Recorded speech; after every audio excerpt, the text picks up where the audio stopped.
So I'm Jessica Auer. I'm a Canadian photographer and filmmaker from Canada, but I've been living in Iceland for the past 6 years. So I work mainly with photography. I studied photography in school, and sometimes I'm incorporating video into the work. But I was really lucky to be introduced to photography at a very young age. My father was what you would call an amateur photographer, and he had like several 35mm film cameras. And when I was 10 years old, he took me on a cross-country road trip from Montreal, leaving Montreal to Vancouver. So it's a big country, so you can imagine that was a several-week trip. And he gave me one of his Nikon 35mm cameras. So I was only 10 years old, and that was my introduction, not only to photography, but also to travel and landscape. And I think that experience really impacted the way that I would see the world, but also the way that I would make art later on in life. So nowadays, I'm still using film for my projects. I studied photography at Concordia University in Montreal, where we learned to photograph on film, and we were introduced to large format cameras. And that's still my preferred tool for making projects, the 5x4 or 4x5 format. And I'm also using that camera here at Fort Dunnery for my project. Well, I would say that I'm very broadly interested in the genre of landscape, both in art and photography and cinema. But I'm maybe less interested in the aspect of nature and more interested in the way that we as people, we connect to places and the way that we transform landscapes over time.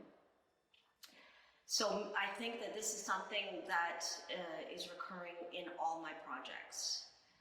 Some works tend to focus more on historical narratives.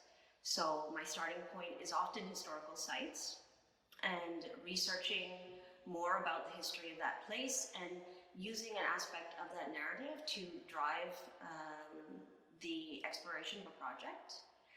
And this has also led me to explore tourism as a topic. So contemporary tourism or mass tourism often finds its way into my projects, mostly because many historical sites or iconic landscapes, they draw in a lot of people. And while visiting these places, I've observed how others relate to these sites, how they watch them and how they photograph them as well. And I've started to incorporate this into several bodies of work. And so often these aspects of history and the industry of tourism comes together in many of my projects. Well, I'm from Montreal. So that's, it's a city, for one. That's, I think it's an important way, the way that I look at place. I've always been drawn to more open spaces, more rural spaces, but my reality growing up was that I grew up in an urban or suburban environment. So often when I'm going out to explore different places, I'm drawn to it because I enjoy the aspect of seeing far, of breathing fresh air, of learning about other places, places that are different from the one that I've come from. And so my work has brought me to many places around the world. I tend to be drawn to Nordic landscapes, or the north, let's say. So from across Canada, it can be a place like Yukon. I've worked in the Yukon and Alaska in the west, and Newfoundland on the Atlantic coast. And then in the last, I would say, 5 to 10 years, I've been exploring the North Atlantic in Europe and Scandinavia. So that brought me to live in Iceland, where I currently work out of a refurbished fish factory. The heritage aspect of where I live and work is also an important part of the exploration. And this also circles back to why I ended up at Fort Dunree in Ireland. I was really interested in the geographic location, being in the North Atlantic, but also connected to these other places that either I'm from or have been living in or photographing in recent years. With my proposal for the residency with ArtLink at Fort Dunree, I was interested in maybe two aspects of place, and one was the geography itself. So we have like a fort that's on the edge of Loch Swilly, and it was built here so that there was a defensive measure from ships coming in and penetrating the north of Ireland. So I was really interested in it being sort of a gateway into the country from the sea, geographically. But then there's also the fort itself, and I'm familiar with these kinds of military infrastructures, coming from the province of Quebec.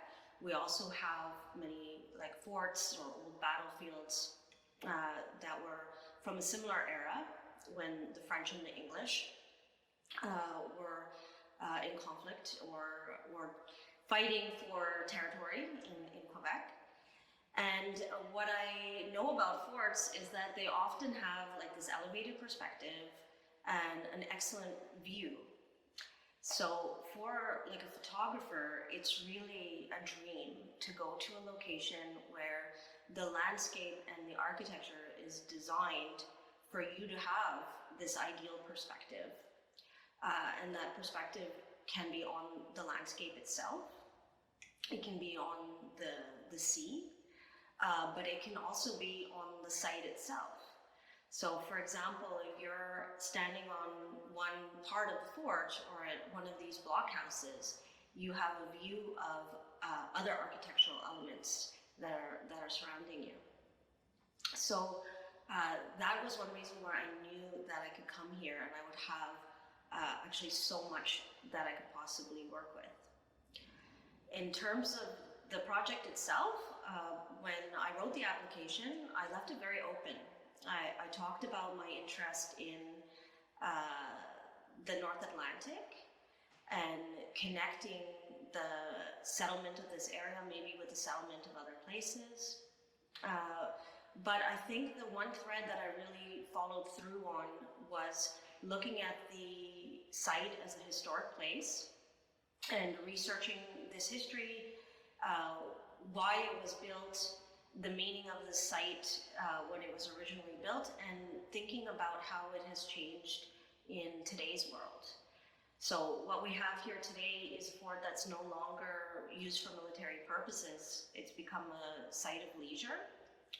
And so the project that I focused on is looking at the past of this site, investigating it for its architecture, how it's become like a site of, some parts of it are a site of ruin, some parts have been restored, but really looking at how people are using it today. So the people who come and visit Dunree, whether they are here to visit the museum or walk their dog, or if they're teenagers looking for a place to hang out in the evenings, this is what I've been exploring and using the different perspectives, points of view in order to observe all this activity.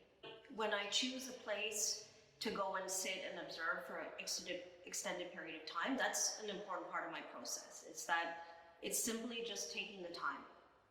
So I will choose a location and I'll go and I'll sit there with my equipment, which can be a still photo camera, or it can be video camera, or it can even be a sound recorder. It depends what's happening, which tool I decide to work with. And during this time sitting and thinking, I have been thinking about what it would have been like to be a soldier stationed there, just simply waiting for something to happen to be able to report it. But I've also been thinking about the relationship between photography and the military and the surveillance of the architecture of surveillance and how that is well suited to both the military and to the photographer itself. So the fort itself in essence, kind of like a giant camera. And the windows, they become lenses. And then the person behind these walls or behind the lens, they're like the body, whether it be the soldier or the visitor today. So this is something that actually I rarely have a lot of time to think about, because there's, you know, the pace of life is very quickly, and you're working on a project or post-production, an exhibition. But this time of researching, of thinking about the roots of photography has been like a really important gift that the residency has given me. In my sketchbook, I have some notes from before I came and after arriving, because I do some research, like Googling photos and views and so on, but it's never the same when you arrive. So what you see is not what you imagine prior to coming. But I have in my sketchbook, I've drawn, you know, Atlantic Canada, and with an eye, like looking east. And then I've written, you know, I've drawn Iceland with an eye, you know, looking south. And when you look east and you look south, you're looking at Ireland. So I had this idea of how we are connected by how we look across the ocean and we see each other. And I was wondering, really, okay, when I'm standing at Fort Dunree in Ireland, where am I looking to, and what do I see? And I don't think you can really answer what you see, because so much of it is in your imagination. It's based on your history. It's based on your experience. And this is also a site of colonial history, where there's been a lot of coming and a lot of going, including myself today. So I'm part of this ebb and flow of people that come here, and they look and they think and they create, and maybe they leave something behind, even if it's just a thought. Yeah, excellent.